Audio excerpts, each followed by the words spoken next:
Ona diri o rairo. Ona diri o rairo. Vanogara mudhiri o rare mbanje. Gara mudhiri o rairo. Vanogara mudhiri o rare mbanje. Garam diri o vakomana vanogara diri o rare mbanje. Garam diri o musatambe navo vanogara diri o rare mbanje. Garam diri o ravakomana diri o rare mbanje vanogara diri o komana vanogara mudhiri o rare mbanje. Garam diri o ravakomana diri o rare mbanje. Vanogara mudhiri o vakomana vanogara mudhiri o rare mbanje. Vanogara mudhiri o ladies and gentlemen, regai tisvikewo pano. Hanzi tisvikewo pano. Regai tisvikewo pano. Tikurukure zvishomanini. I know that it's long since we last talk, since we last met and talk on this platform. But there is good news coming, guys. Good news coming. Good news. Very good news coming our way. I am going to be in a proper studio. There is a proper studio set for you and me. It's a proper studio. I can't say much because I'm going to do live one day showing you the proper studio that has been set, a podcast for us so that we can make professional presentations, properly filmed, everything done for your liking. Dominion Studio, we call it Dominion Studio. I'm going to show you the studio one day, but we have got a proper studio now where most of our presentations will be done. How are you? I'm okay, Momo. So we are going to have a proper studio where these presentations will be done. I know people will enjoy this studio. It's a podcast studio, well equipped, very good sound and no noise, no ninky. It will be a proper studio where I will be making some presentations. So it's known as Dominion Studio, Dominion Podcast, Dominion Studio. You will enjoy it. As I thought good news are coming about Mnangagwa going. Yes, good news also coming.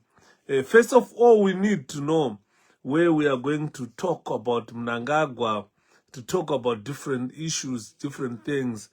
But good news also coming is Mnangagwa's pre-cab farm meeting and the 23rd proponents. They are probably not going to get to 23rd. That's good news. 2028 is not far, but something brewing behind. Mnangagwa cannot last until 2028.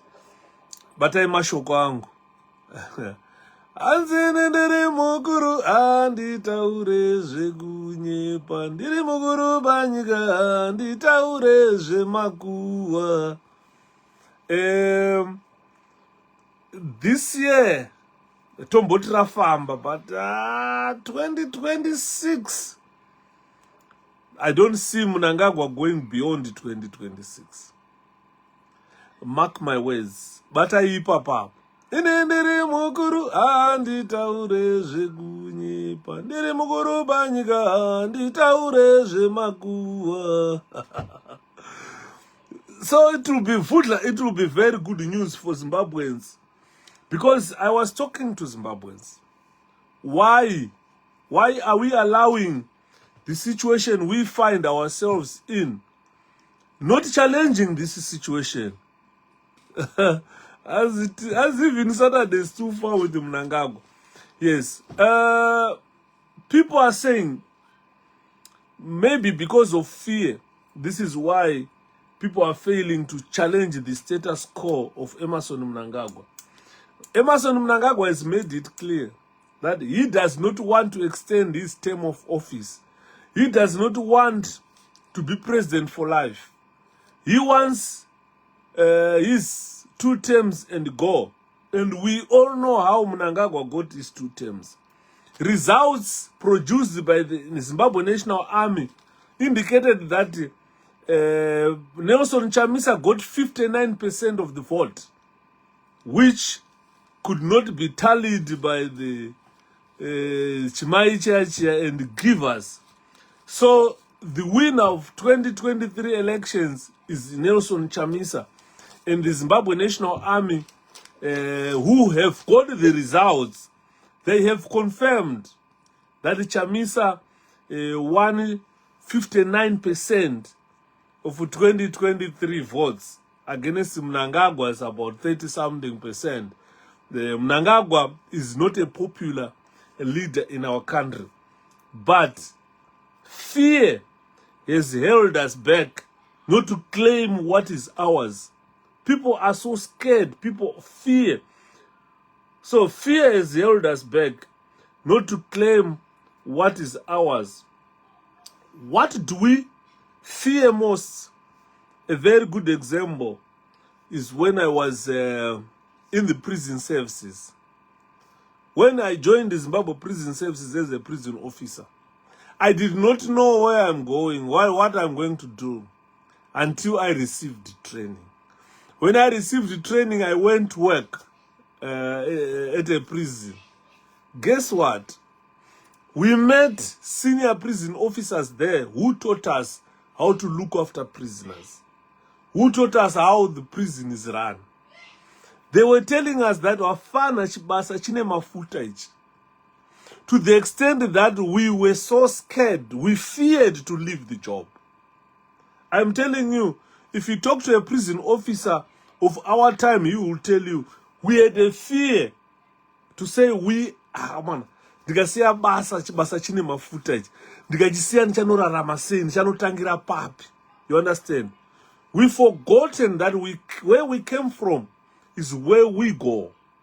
But we had this fear in us to say, ndikasiya basa iri ndichatambura, ndikadzingwa basa iri ndichatambura. We had this fear of unknown. We had the fear of unknown. So what do we fear most? Fear can stop us from doing some things.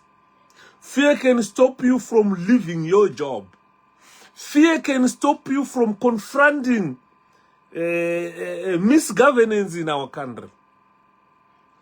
So these are the impacts of fear. This is what we are feeling in Zimbabwe. This is what we fear. Fear, it can make you do things that you don't want to do. Fear can jump. You don't even question, why are these people telling me to jump? You just jump and you don't even ask why. Stupid people will tell you, ask how why. Jump you, how why? You understand? So fear can make you do things that you don't want to do. Zvakafanana noti wabatwa nemukadzi wemunhu. Kunyangwe ngori zibhonza rakaita sei, unongoshukurwa mambama unzitwa, mukadzi wangu. Mukadzi wangu. Because wabatwa nefear kuti chabvondoka panapa. Ndosaka uchiona vanhu vazhinji vachidyiwa neshumba because of fear. Unozati shumba ukanyatsomira ukatarisana nayo ukavhura maziso shumba inotiza.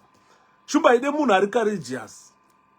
But because of fear, ukangoona kuti shumba iwe watotanga kuti dai maiwe makumbo otopera simba, wototanga kubaleka kumhanya kutiza. Shumba ikangodai so inobva ngosvika kuti mpama yobva yakuti ntine pahuro wakutomuwa musiya. Saka fear can make us do things that we don't usually do or we don't want to do. We have got fear of unknown. Because fear has stopped us confronting ZANU-PF. Fear has stopped us, has stopped you and me. See what's wrong with the ZANU-PF. Last time I asked, do we genuinely have ZANU-PF supporters in Zimbabwe? Some people say yeah, some people say yeah. We don't have ZANU-PF supporters in Zimbabwe. This is the truth. If you want to see that we don't have ZANU-PF supporters in Zimbabwe, let's go back few years ago when Robert Mugabe was alive, when Mai Mugabe was taunting, poking Emmerson Mnangagwa's nose. What happened to the ZANU-PF crowd? They were cheering Mugabe, Mai Mugabe was shouting, "Varazipi Mnangagwa Jaira." You understand? And the whole stadium will uproar with joy with Mnangagwa atukwa na Mai Mugabe. Umbwende ndo watukwadza innocent. Saka, we have got that fear. Mai Mugabe went. Mugabe died. Emmerson Mnangagwa stole elections, become president. What's happening now to the people of ZANU-PF? The same people who said Mnangagwa was sacked by 9 out of 10 provinces are the same people who are now cheering Emmerson Mnangagwa. So this is why I'm saying we don't have genuine ZANU-PF people in our country. We don't have. ZANU-PF does not have supporters. This is why you see Nelson Chamisa had 59% of the votes than Mnangagwa. But this is why you see results were never even published. Results were never even tallied. Yeah. They just brought the figure to say, Chigumira, read this figure. Don't count, but read this figure. That's it. Mnangagwa has won the election. But the truth has come out now. Mnangagwa lost that election. Chamisa won by 59%. They are panicking. They want to extend the lifespan of an illegal parliament. They want to extend the lifespan of councillors. They want to extend the lifespan of Mnangagwa to say, give him third term. It's because there are certain people benefiting. They are benefiting. They want to continue to loot and benefit. So they think if Mnangagwa's term ends, extended by 3 years, he will have a chance to impose a candidate of his choice. Because president ubude maoko emhuri kwa Mnangagwa. Ate the Joyce Zirize. Saka, you see why we are getting to that extent. It's because of fear. It's because of fear. Because even if we have got positive thoughts that we have, when fear comes into us, those positive thoughts will be turned or converted to negative thoughts because of fear. Ndatini ntaiwene vanhu vaiti vamai Mnangagwa vakati Mnangagwa Jaira varazipi daisimuka stadium yese nemapostora munoona Mnangagwa achitukwa. But because of fear of Mnangagwa now, whatever positive thoughts that ZANU-PF happened during that time, it's now turned into negative thoughts. They are now supporting Mnangagwa out of fear. These are negative thoughts. They never thought that one day they will rally behind and will support Emmerson Mnangagwa. They don't support him because he's a capable leader. No. But it's because of fear. Ukadai so Mnangagwa, you'll be abducted and you vanish. Ukadai Mnangagwa, you'll be abducted and you'll disappear. Ukadai Mnangagwa, you'll be killed. So this is the motto of Zimbabwe. And this is where Zimbabwe people's fear comes from. So no matter the energy that we had when we went to go and vote, even those who voted ZANU-PF, they're now questioning themselves now. Is this what we voted for? Is it exactly what we voted? They had positive energy. Those who supported ZANU-PF, those who voted ZANU-PF. But a few years down the line, Epworth is going to be raised down. 16,500 homes in Epworth will be raised down. And those people were the ones who were supporting Emmerson Mnangagwa. You go to Ruok. Thousands and thousands of families were evicted and those houses were bulldozed. Those people, Muchando Munom, they are on the street. Very along Mutare Road. You heard their testimony. This time, my youth, this time, manya, because they wanted to benefit something. They had positive energy because they wanted to benefit something. Now those houses were raised, they were evicted. It turns into negative energy now. It's because of fear. Fear turns positive energy into negative energy. Fear turns positive thoughts into negative thoughts. That is what fear does. It can make you do things that you don't want to do. That's what exactly fear does. It can stop you from doing something good. Or from doing something because une fear good. Ndataura example good. Taishka kubuda basa tuli magadjeri. But nguwa inokwana yakatozungukwana tikaribuda. There is that fear. Fear iyo iyaye. Yoni ndikabuda basa nchaita sei, nchaenda kupi. So it held a lot of people back.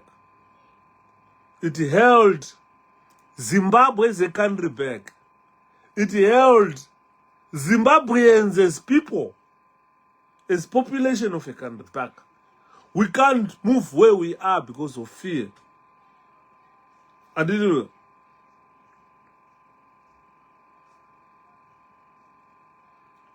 saka tukutaura tichiti fear yanyanya munyika yedu yeZimbabwe. Because fear can warn. Fear can warn you to take care. For example, there is this feeling when you are out alone at night in a place you don't know. What happens to you? It's fear. It's fear. This is type of fear. You are out there, you are alone, you don't know the area, you don't know the place. You will have fear.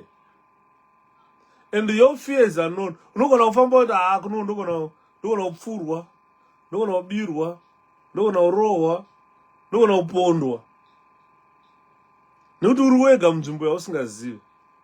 That is a very good example of fear. If you look at Zimbabwe,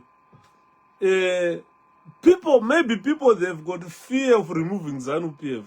I don't know. Because what we see, we have got an advantage, especially Zimbabweans who are outside the country. We compare our standards of living with the standards of living back home. Then you can tell that there is too much fear of the unknown. People back home, they've got fear. I don't know what they fear.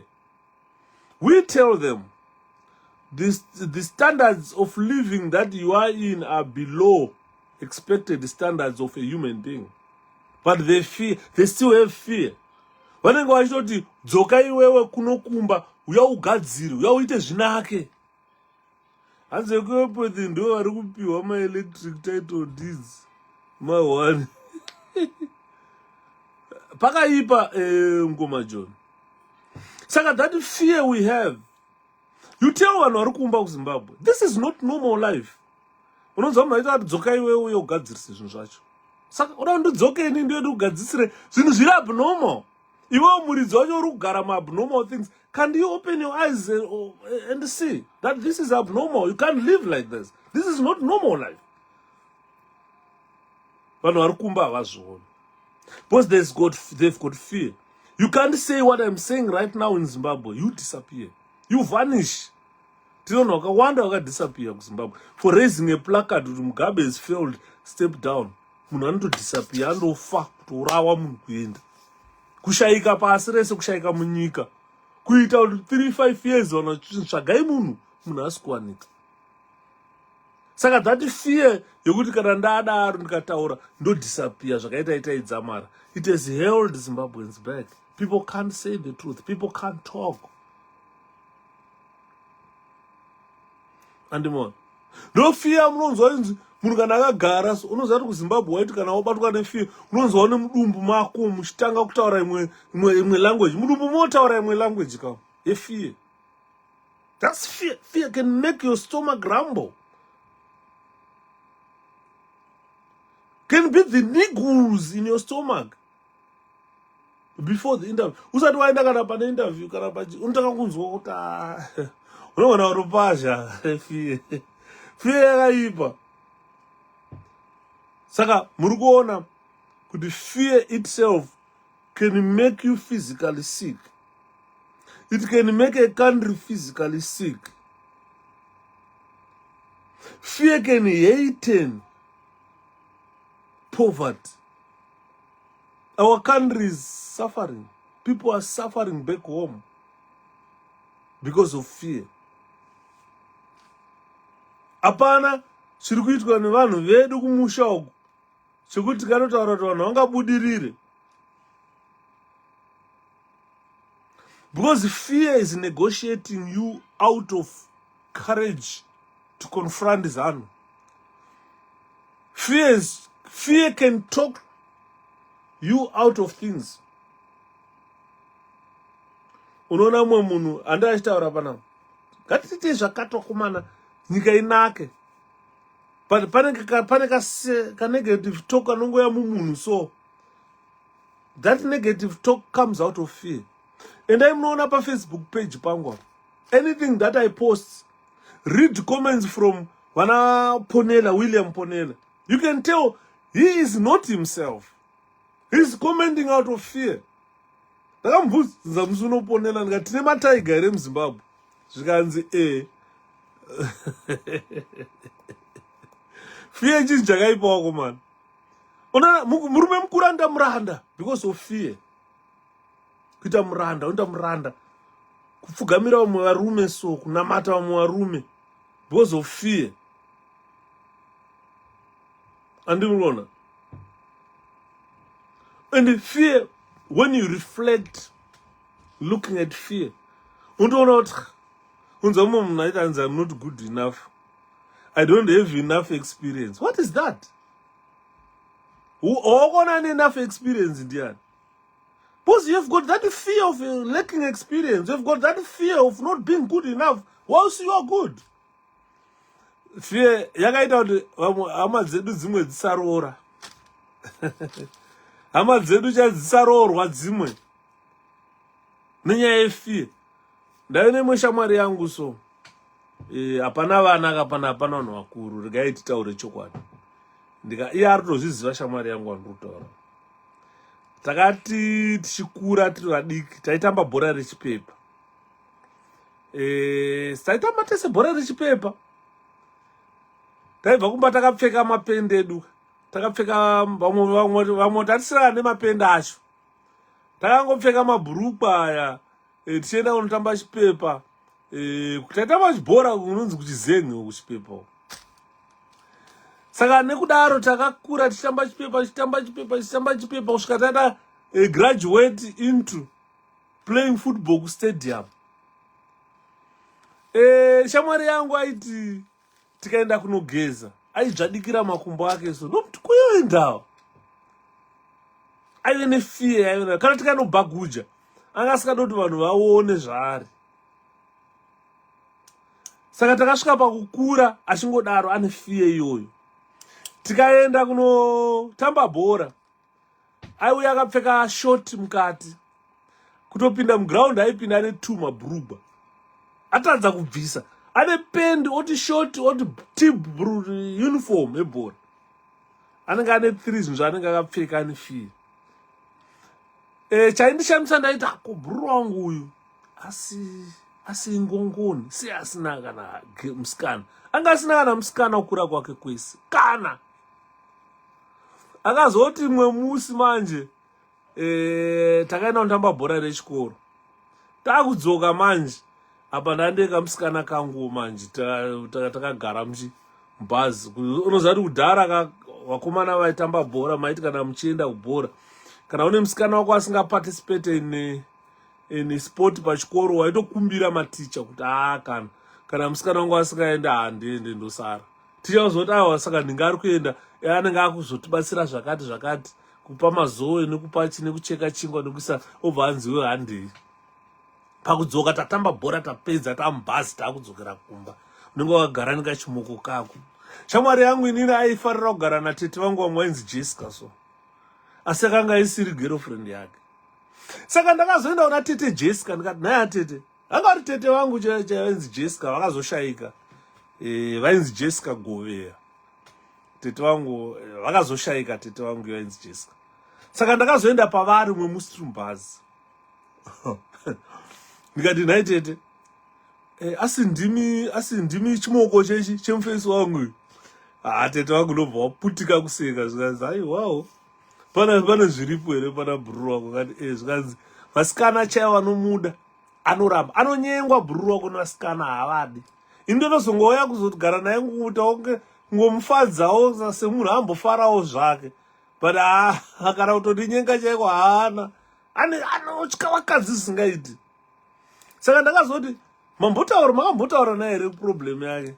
Zvikanzi akataura akanzi ndine kastab, anzi ndo zvaaitaura akati inini handikwanisi because I've got a stab. Kati stab? Zvikanzi ndo zvaanga achitaura bhururu wako Shepard. Tete wangu wanga asinganyare, she was so jovial. Kati ndikati alright, ndakazobva ndaona kuti alright patoenda kubhora paipayo kati kana unobhaguja anotopinda anodzvadakira makumbo ake andopinda nechipendi chake chimwe chakaunyana chakabvaruka. Kana tikaenda kubhora andopfeka kana matrousers 3 mamashorts 3 achipinda mubhora akadaro. Pamwe taimbofunga mwari uchikaita magrass bane Zimbabwe. But ndakazonzwa natete wangu ndo problem inechi ina bhururu wako ane fiye, andiona. Saka fiye yekuti ndo zvandiri, I can't have a girlfriend, I can't sleep with a girl and so forth. Saka fiye chayakaipira inokuholda back. A lot of things zvinofa because of fear. Andini mona. Saka even maplans ako eupenyu anombumba nenyaya yefear. Fear is see it, tell it, and do it.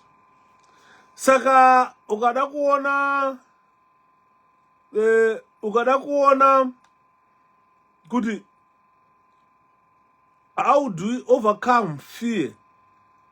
If in Zimbabwe zvechokwadi tikagara pasi katarisa, we are seeing it that fear is causing us to drink sewage, it's causing us to allow vanatagwirei kuramba vachiluta nyika kusvika vakuto pane street kid muroad munhonga chonzi motikari fear. We are seeing it. We are telling ourselves we can't do anything. Hatina masimba ekupedza zvinhu izvozvi. We fear. But to be honest with you, if we want to deal with the situation in Zimbabwe, we can do it. We have seen it. We have told the whole world. We have told ourselves. We have told people in our country that, look, this is the state we are in. And we know what is causing that. We associate that fear with the intimidation, being intimidated by the people who are causing poverty in our country. But if you and me come together and say enough is enough, we can do it. ZANU-PF can go today if we want. If we take our fear and share of it, then wear this courage jacket. ZANU-PF can go today if we want. But the problem is, when we talk, you hear the same people who are seeing poverty, who are telling us about poverty, who are telling themselves about poverty, who has capability to remove poverty in our country. They will tell you, Zoka iwewe kuZimbabwe, uzotungamirira. Namboti nini? I think Zimbabweans are contented with the state that they are in. They are contented, Zimbabweans. They are contented with poverty. Isusu, we see things differently. We try to tell them what is normal. Ukaenda kwandarisa, kuna roundabout chakagadzwa Tabablas chachi. Ukanochitarisa, you tell them kuti apana zvakaitwa apa. It was just a mound of soil yakangounganidzwa wakaisa road pamusoro. Apana chinonzi interchange panapa.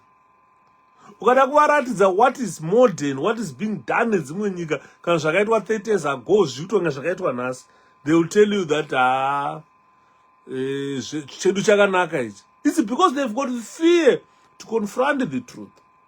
They can't tell the government the truth.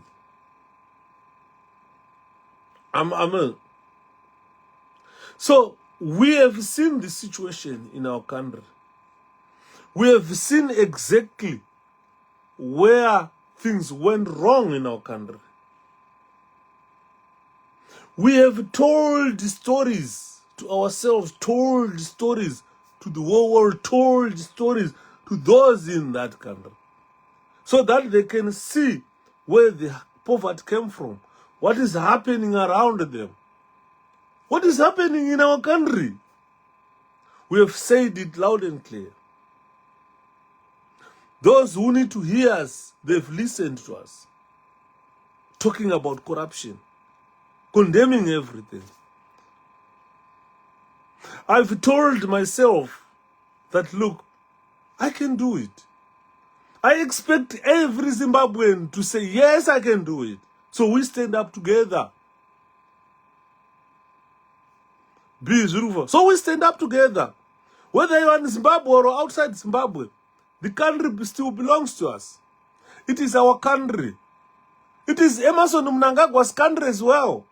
It is your country as well.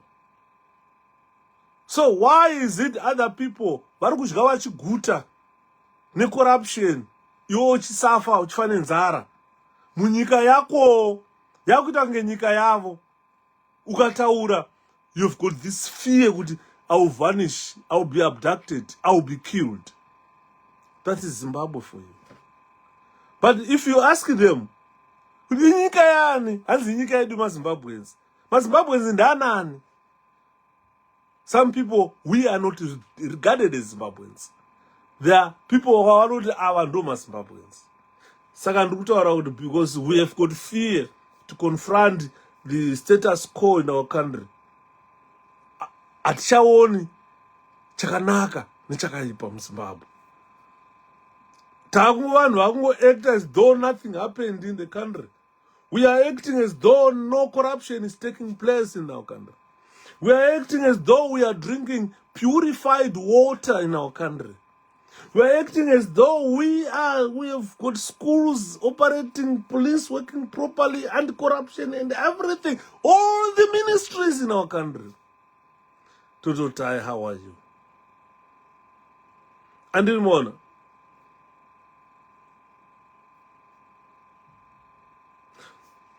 We forget that you, me, and I, we need to do as much as we can to solve the issues that are at hand. Let's make Zimbabwe real. But it's only you and me. Give yourself time. Sit down, think. Tell your next of kin, tell your brother and sister, tell your neighbor. Good, let's sit down and think. Can we remove a corrupt regime? Yes, we can. Talk about it. If you feel you've got a boss, talk to your boss. Some people call us boss. Ukaenda kuZambia wanika kekuti a boss. Talk to them. Don't fear. Say, guys, look, where are we? What should we do right to get our Zimbabwe back? Tell yourself about it. That yes, I can do something to have my Zimbabwe back. Tell yourself. Have that confidence to say, I can do it. Zimbabwe is my country. And more. Yes, Neji.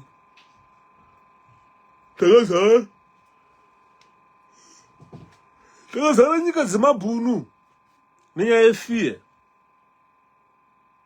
Saka ndikutaura kuti if we do away with fear, we can create the life that we want. Apana munhu asikadi upenyu hwakanaka pana. Undonzwa munhu achochemera kuti vachivhaye vapa motikari ningidai vapaoneni. Ndatoona wakapfupa achitochema achiti baba. Kapfupi is 48 years old. Chivhayo is just 42. Kapfupi is crying to Chivhayo kuti baba ndipewo motika. Dhiriwo rakani vanogara mudhiriwo, dhiriwo rarembanje, dhiriwo ravakomana, dhiriwo raembanje.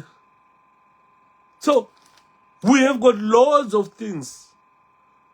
We have got strategies that we can utilize to free ourselves from fear. We must fear not.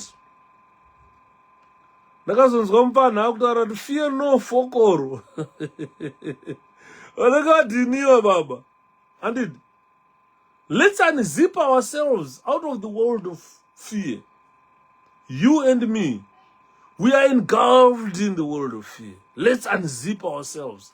Let's remove this barrier between you and the world so that we can see with our eyes that, oh, this is what's happening. We need to stop this. Ukaenda muBhayibheri vanoverenga magwaro. Ukaenda kuna Jeremiah 1 verse 19. Kune vanoverenga magwaro. Ukaenda kuna Jeremiah 1 verse 19. Rinotaura richiti, they will fight against you, for I am with you and will rescue you. God declared that. Kuti Mwari vari kutaura ivo kuti ndichakurwira iwewe, vachakurwisa. Kuenda kuna Jeremiah 19 verse 9, kuna Jeremiah 1 verse 19. Usatya. Mwari ndozvavari kuzama kutaura. Kuti vachada kuuya kuzokurwisa asi ndichakurwira. Isusu ngatizvise mupfungwa medu kuti Mwari vachaya vachitirwira. Nokuti hakuna mumwe munhu anotirwira. Because why? God will want to fight for us. Fear is the ultimate enemy that has seen Zimbabweans drinking sewage, that has seen Zimbabweans clapping for corruption. That's the only country where corrupt people are accepted as Mbingas. And it's no longer funny calling corrupt people mbingas. It's no longer fun anymore. We have got enormous capacity to deal with that and to stop that. We can do it. Because ukaenda dzimwe nyika, you can tell nestate yevanhu vaunoona munyika imomo kuti they are emotionally fine. These people, they are financially sound and they are physically fit. And that shows you something, that if you go to our country, you can see this shallow spirit of poverty in us. We struggle, we suffer. Make a quick look at Zimbabwe. You can tell that people are struggling. People are suffering. It's because of fear. Corrupt people are being rewarded as mbingas. Vachiuya vachikupai mafufu ezvasara vari ndo vari kudla. Saka fear has held us back. It has destroyed our country. It has made those people who are corrupt to erupt, to have marriage, to have wealth. Andimona. But tikada kutarisa chokwadi kuti munhu watofana, who should we fear? Only God. Avenyama, we mustn't fear them. We must confront and tell them that, look, you have destroyed our livelihoods. And it on. So I fear. Sorry guys, that's one hope. Fear, we can do away with the fear. We have got experience of fear. We have feared for over 45 years. That is experience enough to say we must stop fearing. Because what we feared is what is there now. Zvataityika kuti tikadai zvinodai ndo zvaapo. Saka how do we overcome that fear? Because you can never overcome fear when we don't reflect what happened 45 years ago. If we don't reflect that, we will never confront fear, or we will never overcome it. We had challenges, of course, as a nation, but we shouldn't have allowed fear to crop into us and fail to utilize the recipe of removal. There is a recipe of remove. We can remove Emmerson Mnangagwa with a recipe. Very simple recipe. Yamunonyora papepa mutaura kuti matomasi, onions, nyama, inoda kudhaizwa, yofraiwa, nemafuta olive oil, uzoibika woisa gravy. Inenge itori recipe yamunenge munayo. We all know what the recipe, what is required to remove Mnangagwa. We all know.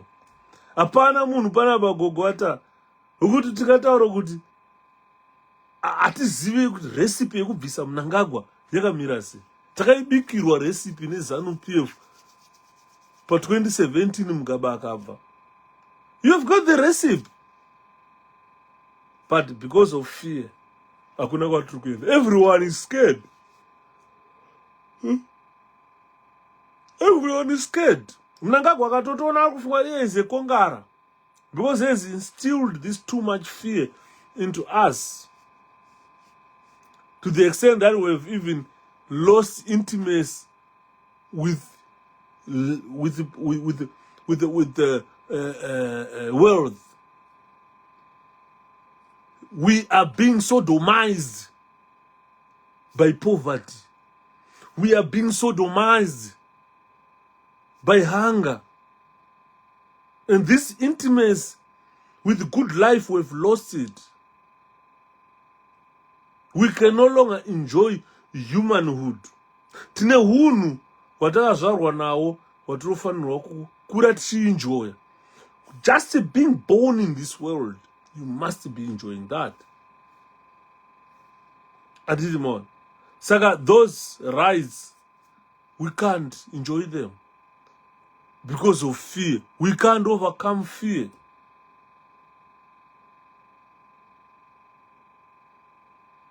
We have become observers.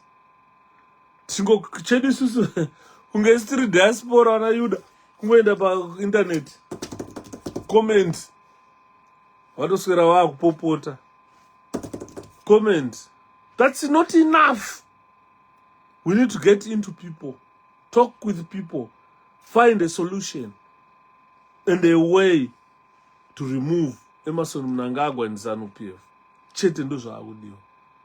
Guys, I'm not going to take long. Good night. Vanenge vachida kuona kuti how do we overcome fear? Because of most of those strategies, we cannot say them here. Because what we need is to study the situation first. Then we observe what is happening in that situation. Then we apply the recipe and remove ZANU-PF. Chete ndo zvirongodiwa. Hazvimbodiwa ngomakurira. Ona ye, ama ungavareze, ona ye, ama ndingavareze, ona ye, ama ndingavareze, ona ye, ama ndiudze iwo, kandiudze iwo, ini ndiudze iwo, kandakaroiwa. Ndabva ndafunga hurungu. Kutya kutoenda kumusha, kunoona kumusha kwatakazvarewa. Kutya. Kundikasvika kuya kwenodimburwa musoro. Ama ndiudze iwo, ndiudze iwo, ama ndiudze iwo, ndakaroiwa. Ama ndingavareze, kona iye, ama ndingavareze, kona iye, ama ndiudze iwo, ndiudze iwo, ndiudze iwo, ndakaroiwa. Tingafari sei kuna vanhu vezanu. Hakuna magenuine ZANU-PF. Dzambava. Andiri mo. Guys, chirega ndikusiye. You must fear not. God said, I am thee. Fear not. I am God. Let's listen to him. Let's remove fear. Mwari wataura kuti fear not. Anditi maona. Morara zvakanaka. Good night.